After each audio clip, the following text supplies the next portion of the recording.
Thank you. And I wanna make something real clear. When I became mayor, I had the incredible opportunity to ensure that our Office of Unified Communication had all of the leadership, resource, and training that they needed.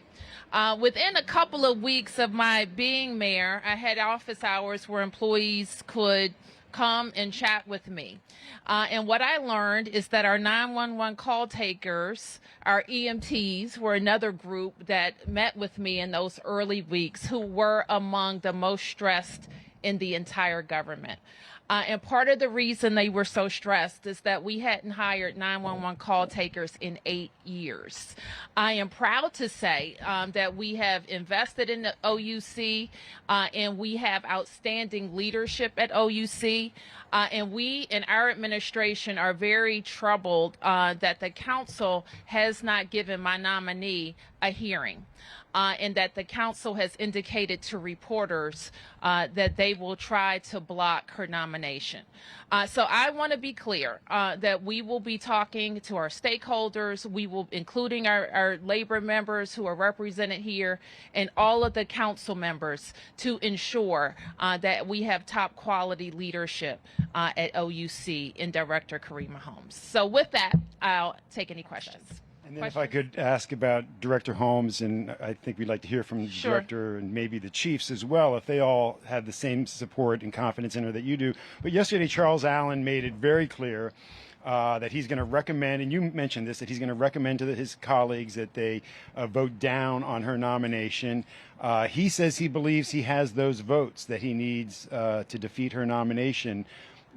Just in the whole political scheme of this, have you counted votes? Do you believe that you have the 7 votes Mark, that you need? I think you know me well enough to know that when there's something that I think that I need from the council, I'll do what it takes to make that clear to them. Now, at the end of the day, they have a process. It doesn't sound like the process in this case is being followed in its normal course, where a nominee, let me reiterate, Karima has been confirmed by the council once, that a nominee gets a hearing on her confirmation. She gets an opportunity to answer questions. She gets an opportunity to present witnesses. She gets an opportunity to hear from labor partners and employees. So the council members won't have the benefit of that information because there was no hearing. And there was no markup where it went to the committee, where those committee members know the issues or should know the issues and have an opportunity to make a recommendation to the full council. So going to the full council with a nominee, while, you know, you could do it that way, but I nominated Karima in the spring. What's wrong with the normal process of giving this woman a hearing? It's a nationally recognized expert. And what I was especially concerned about was a tweet that I saw where a reporter said that the council member kept his promise to him. Now, I love the press, but you don't get to pick leaders in D.C. government. You get to answer questions, ask them. We're here to answer them. But a member of the council shouldn't be saying, or a reporter shouldn't be saying that I got my promise kept. He's going to try to vote her down outside of the process. Now, we all have a job to do, and the council member does too. So I'm not personally disparaging him, but this process isn't right. The treatment of Karima Holmes is not right. And I recognize if there's a drumbeat in the press, it makes it difficult for members of the council. But my job is to make sure that the men and women who work at OUC have a leader that they trust, that knows the job inside and out, from call taker to administrator. And if there are problems, can say when there are problems. You get 3 million calls? 3.5 million calls. There could be a problem in 3.5 million calls. There could be.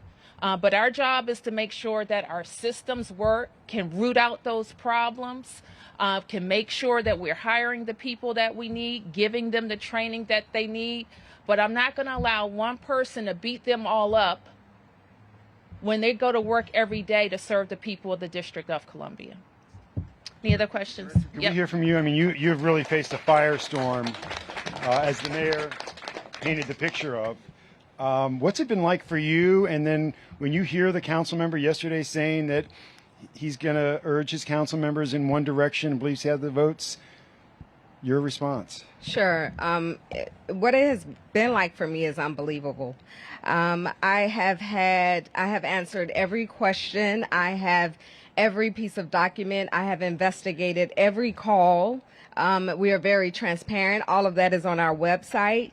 I have the backing of the industry. I have the backing of our public safety partners who I've worked with for about 7 years now, and our mayor, and also our labor union who's here today. I'm here to help.